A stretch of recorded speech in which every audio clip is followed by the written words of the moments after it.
तेलारा तालुक्यातील हिवरखेड येथील ऐतिहासिक विठ्ठल रखुमाई संस्थानच्या वतीने पांडुरंग कृपा मंगल कार्यालयाची सभागृहात सालाबादाप्रमाणे गीता जयंती व दत्त जयंतीच्या पर्वावर ग्रंथराज ज्ञानेश्वरी पारायण व अखंड नाम संकीर्तन सप्ताहाचे आयोजन करण्यात आले होते।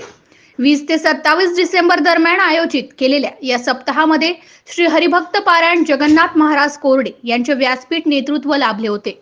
या निमित्ताने दररोज सकाळी काकडा व 9 ते 11 व 4 ते 6 ज्ञानेश्वरी पारायण तर संध्याकाळी हरिपाठ व रात्री 8 ते 10 महाराष्ट्रातील नामवंत कीर्तनकारांचे हरिकीर्तन पार पडले। 26 डिसेंबरला ग्रंथदिंडीची मिरवणुकीसाठी पंचक्रोशीतील कार्ला, दानापूर, हिंगणी, गोरधा, भवानी माता मंदिर, विठ्ठल मंदिर, शंकर संस्थान, देवडी वेस्ट येथील टाळकरी, माळकरी, वारकरी व महिला भजनी मंडळासह असे अनेक भाविक सहभागी झाले होते।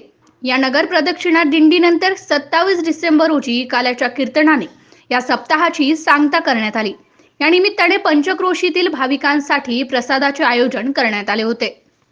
MCA न्यूज मराठी करिता बाळासाहेब नेरकर, हिवरखेड।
Hallelujah.